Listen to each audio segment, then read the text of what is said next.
Well, hi friends, and welcome to NC Family's weekly update. Today we are doing double duty, as this video will also serve as an episode of NC Family's weekly radio show and podcast, Family Policy Matters. So we are privileged today to have the host of Family Policy Matters with us, Tracy DeVette-Griggs, and of course also NC Family Counsel, Jerry Royal. So Tracy, since we're doing this as a radio show and podcast as well, I'm going to kick it over to you to get us started. Okay, I appreciate that. So this is a pivotal time for our North Carolina legislature. We've been talking about a lot of these bills for months now, and it's action time. And so that's what we're going to do today. We're going to do a little bit of an overview so that you know what's going on and what's to come.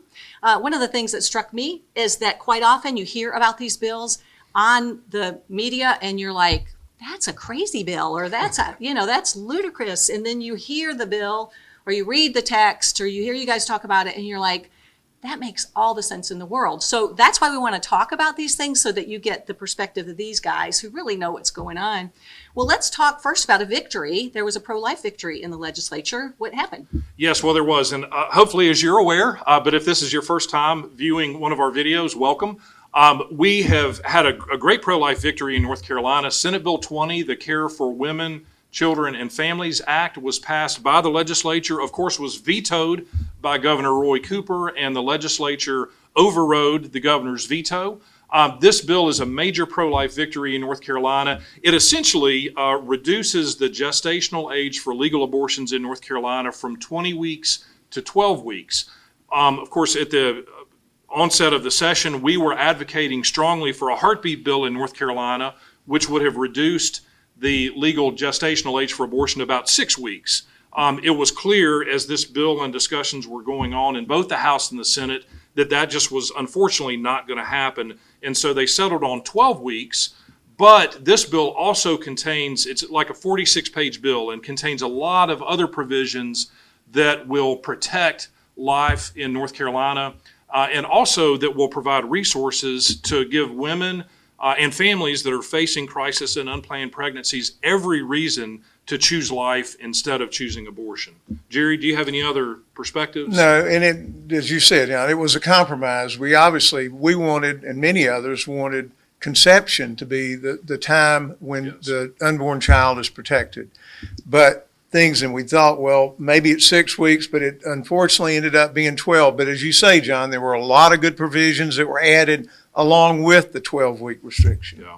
And Tracy, this bill is literally going to save thousands of lives every year, and is going to, again, provide resources. There's $160 million appropriated in this bill for improvements and enhancements to foster care, to adoption, to maternal care, and lots of other important services in North Carolina, again, to give women and families that are facing crisis and unplanned pregnancies every reason to choose life. And so we're really excited about it. Yeah, and I think it answers some of those critiques, I think, from the other side, that all we care about is getting the baby born. So this is providing a lot of those services going forward. Absolutely. And that's so critical because there are going to be more and more women facing carrying a child to term. Right. And we need to provide those services, practical services to them, and also support in lots of different ways. Okay. So, yeah. Well, let's talk about going forward then. There are a lot of bills that are important to North Carolina families that are being considered. Talk about what those are. Well, a major bill is the Parents' Bill of Rights, which I know a lot of our viewers and listeners care about. This bill clarifies and codifies parents' fundamental rights to the care, custody, and control, using kind of legal terms, of their children, particularly in the arenas of education and health care. So this bill, Senate Bill 49, passed the Senate in early February and is awaiting action in the House, and we're very, very hopeful that the House is going to take this bill up and pass it, because parents do have a fundamental right to the care and upbringing of their children. But because that's being challenged in lots of areas, especially in education and in healthcare, this bill does need to pass. Okay. Yeah. How about opportunity scholarships? Jerry, you want to talk about opportunity scholarships? Yeah. Well, this is an area where more and more people are realizing we need to offer choices in education. And there's great support across the state for this. So both chambers, the House and the Senate, have bills proposing that. The House actually passed their version, which would expand it. The Senate version was not voted on, would expand things even more. Theirs actually would include all income levels. Now, it would be on a sliding scale, the amount of these grants, but because the bill has not been taken up, many people are talking about the fact that it will be put in the state budget, which is what has happened in recent years. But either way, there is going to be a good, significant expansion of these scholarship grants. Not an unlimited amount, but they are going to continue to increase the availability of these scholarships. Yeah, so expanding eligibility, so more children, more families will be able to choose the educational environment that's best for their children, and also forward funding, as the legislature has done, so that there are appropriations set aside for opportunity scholarships for years in advance. So we're really excited about this initiative, and the legislature is really continuing making North Carolina one of the leading states in the nation in school choice. So this is what, though, critics have hammered on, is the all income levels, that you're going to be providing these scholarships, which have in the past maybe been for people who are low income or who've had special needs children.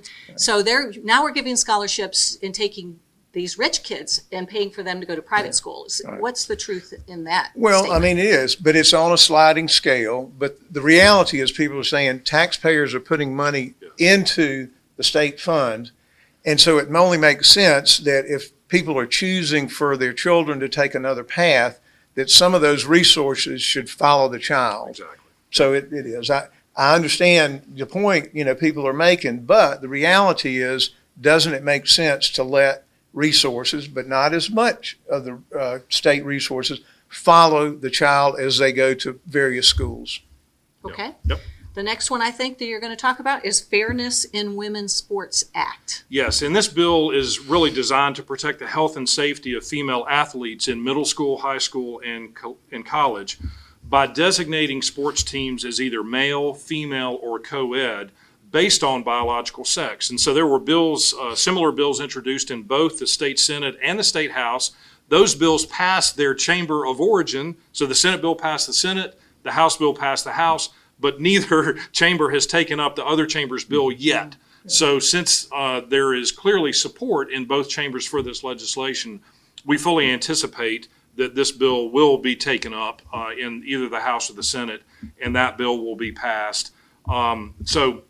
Quick note on that, John. That doesn't normally happen. Usually one chamber passes a bill, sends it over to the other. In this case, as you say, they did pass their own version. The main difference is the House version includes college sports. So it remains to be seen how they're going to work out that difference. Yeah. Okay, so this is, we haven't said it in the bill, but this is really primarily about transgender individuals trying to play on a sport that doesn't match their birth gender. Right. So we've got another bill that's similar, at least along those same lines, prohibiting gender surgeries on minors. What's happening with that? Right. Well, this is House Bill 808, which passed the House in early May, has not been considered by the Senate yet. The original version of this bill, and there's a companion Senate bill, would prohibit the administration of puberty blockers, cross-sex hormones, and the performance of gender reassignment surgeries on minors in North Carolina. So the House took up their bill. They took out the puberty blockers or the chemical portions and kept it as just prohibiting surgeries, cross-sex surgeries on minors, and sent that bill over to the Senate. We're hopeful that the Senate will take up their version of the bill or reinstate the chemical treatment prohibition as part of this bill, because these drugs, these chemicals, and these surgical procedures are irreversible and sterilize the individuals who receive these services, and it's just not a good thing for especially our youth to be subjected to. And so individuals who are dealing with gender dysphoria certainly need support, they need compassion, they need care, but they don't need irreversible surgeries and chemicals in their bodies. Okay, so this is not proof. These two bills are not proof that Republicans hate transgender individuals then. Is that what you're saying? Yes, that is correct. Yeah. That is correct. No, it is. It's showing true care for people. Like we're talking about minors with things that happen that, as John said, they're permanent changes. And this is not, I mean, there's no proof. I mean, more and more we've seen it over in Europe, other parts of the world, that they've been on this path and have seen they're coming with negative outcomes. This is bringing harm to people's lives. So it's really showing compassion. One other quick note too, John, it remains to be seen how they'll work out the difference. The House version did still have a provision in there, even though it didn't keep the chemical part, where no state funding would go towards any kinds of treatment. Yeah. So, Yeah, it is interesting that the United States is doing much more radical things with individuals who believe themselves to be transgender than even European countries. Some of these countries we expect to be far out there. So. And Tracy, in a related bill, there's also legislation that would protect the rights of conscience of healthcare providers in North Carolina. And it's a very broad bill, but part of the intention of the bill is to address and protect physicians and others in the healthcare industry from being forced to engage and participate in these kinds of administration of drugs and surgeries on minors. So that is House Bill 819, the Medical Ethics Defense Act. Right. Again, it's broad. We do have conscience protections, broad conscience protections in North Carolina, protecting doctors, physicians, healthcare providers from participating in abortions, and this would extend that in a much broader sense. So we are hopeful that this bill will be taken up. It was taken up in the House Health Committee in late April. It has not seen action yet or since that time, but we're hopeful that it will be brought up as well, because that's really important, not only to prohibit minors from participating, but if adults are seeking these kinds of treatments, that if a healthcare provider objects to it on religious, ethical, or moral grounds, they should not be forced to participate in it. So another important bill. Okay. Yep. So the final one that we're all watching, of course, there's a lot of other things going on there, but that our organization is watching, is called the REACH Act. And as someone who is loves history and thinks that we all need to learn more about our founding fathers and some of the founding documents, I love this one. But explain what that is. Well, the REACH Act would require 3 credit hours of instruction on American government and our founding documents as a prerequisite for graduation from North Carolina universities and community colleges. So the title of the bill is Reclaiming College Education on America's Constitutional Heritage. The acronym for that is REACH, so that's where the REACH Act comes from. And there were bills introduced in both chambers to do this. There have been discussions, but no final action taken yet on this legislation by the General Assembly. Right. And why is this important? Why do you suppose that this is necessary? well, as we're seeing now, they've done surveys and asked people basic questions about government. And sadly, the responses are almost shocking. And this is where people are going, okay, we see that there's a problem. As citizens of this country, we need to understand our system of government. We all need to participate. And that's what, of course, we're about. And we appreciate the fact that so many of you work together with us within our government. But if people don't understand how the government system works, they're not as likely to be involved and interested. And so this is an important part of helping people see what does it mean to be a citizen of this country, of this state. Right. And I think this is why it's important for all of us to be an educated electorate. This is why getting involved with family, signing up for those emails and actually reading them when they go into your email box is important, because you're continuing to educate yourself on how you can be active. Yeah. So, got a couple more issues to talk about. I know we're running short on time, but of course, gambling has been a huge focus of the legislature, unfortunately, in recent weeks. As we are having our discussion today, the sports gambling and horse racing bill has passed the General Assembly and has been sent to the governor. He is expected to sign the bill in the coming days. And it's just very unfortunate, because we know the tremendously negative impact that the legalization of sports gambling in North Carolina is going to have, especially on our young adults and youth.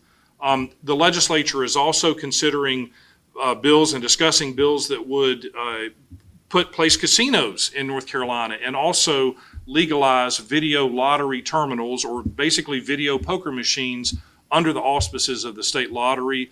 We are fighting these bills like the Dickens, and and I'm just heartbroken to see the sports gambling bill and the horse racing bill pass the legislature. But folks need to, if this is an issue that is of concern to you, please keep your eyes and ears open for alerts from the Family Policy Council as we move further into the session, because these bills are likely to come up, and they're likely to come up quite quickly. And then the last one is medical marijuana, which I think is just ridiculous that we're actually still talking about this when we know all the evidence that shows that it's not healthy to have this legalized marijuana. Talk about what's happening in North Carolina. Well, it passed earlier this year in the Senate, as the House has not brought it up yet, we and you and many others continue to inform our members of the legislature, of the House, just as you're saying, Tracy, about the realities. All major medical groups are saying, no, let us be the ones who approve medications. This we're finding harm, not help. And again, thank you for your involvement, because the more they're hearing, the more they're being encouraged with the facts and the truth. We're understanding that opposition is continuing to grow. So this coming week, we've heard they may be voting in the House within the caucus of Republicans, where if it's defeated there, then that will be the end of the bill, which is what needs to happen. So we all are going to keep working together to inform, encourage them, which goes back to your whole point about being involved with government, looking out for our neighbor, caring for one another. This is one more way we can do that.